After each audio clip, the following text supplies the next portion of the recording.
तुम्ही बेसनची बुर्जी कधी खाल्ल्या का हो? जर नसेल खाल्ली ना तर ही रेसिपी नक्की बघा.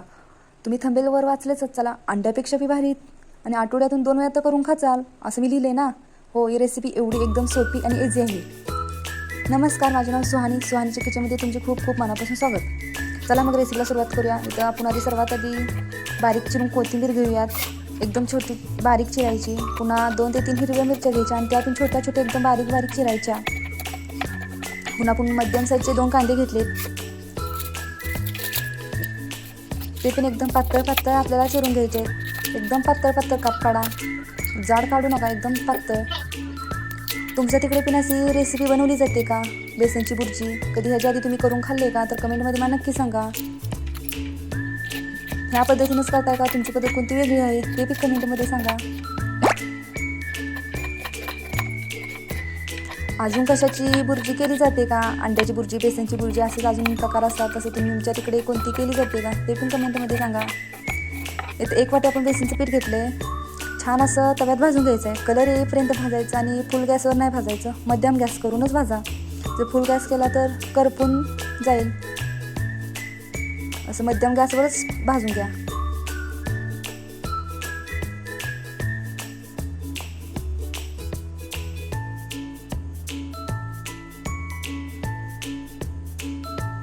बघा, बेसनचं पीठ आपलं भाजून होत आलं आहे. आता ज्या वाटीने आपण बेसनचं पीठ घेतलेलं त्याच वाटीने तर बेसन म्हणजे आपल्याला भाजले ते एका वाटीमध्ये काढायचं आणि ज्या बेसन घेतले वाटीनं त्याच वाटीने ते 1 वाटी पाणी ओतायचं आणि चांगलं खलून घ्यायचं. त्यात गुटुळी गाठी काहीच झालं नाही पाहिजे. पाक म्हणजे पाक खलून घ्या. इकडे तवा ठेवा गॅसवर गरम करायला. त्यात 2 चमचे तेल ओतायचं. जिरं, मोहरी, कढीपत्ता फोडणी मारायची. त्यात पुन्हा बारीक चिरलेल्या 2 हिरव्या मिरच्या, कांदा टाकून चांगलं भाजायचं.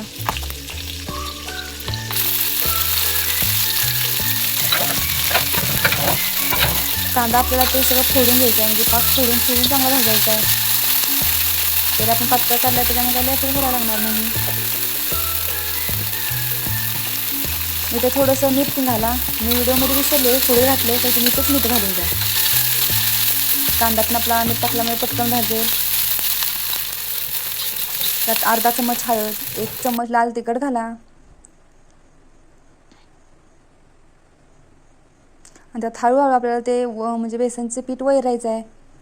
एकदम हळूहळू वैरायचं, उलटनं कंटिन्यू हलवायचं. तर गॅस स्लो ठेवा म्हणजे खाली लागणार नाही. छान गाठी फोडून घ्यायच्या, म्हणजे लय मोठ्या आकाराचे ठेवायचे नाहीत. त्याच्यावर 1 7-8 मिनिट आपण 1 ताट झाकून घेऊयात. चांगलं ओपलून येईल ना आणि छान लागेल. तर इथं आपली बेसनची बुर्जी कशी तयार झाली बघा. एकदा छान हलवून घ्या.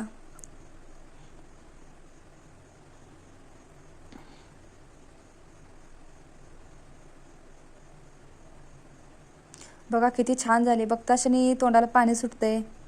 कधी एकदा खाईल असं झाले. त्यात आपण बेसनची बुर्जी एका प्लेटमध्ये काढून घेऊयात.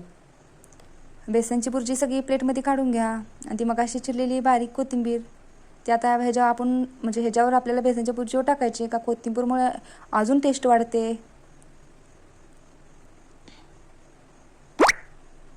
टाकून घ्या कोथिंबीर. बघा किती छान बुर्जी झाली. तुम्ही पण अशी बुर्जी कधी केली का? कमेंटमध्ये मला नक्की सांगा. किंवा कोणत्या म्हणजे ही पद्धत सोडून वेगळ्या पद्धतीने करताय का तुम्ही ते पण कमेंटमध्ये सांगा. जर तुम्हाला व्हिडिओ 1% जर आवडला असेल तर सबस्क्राईब करायला विसरू नका. आणि अशा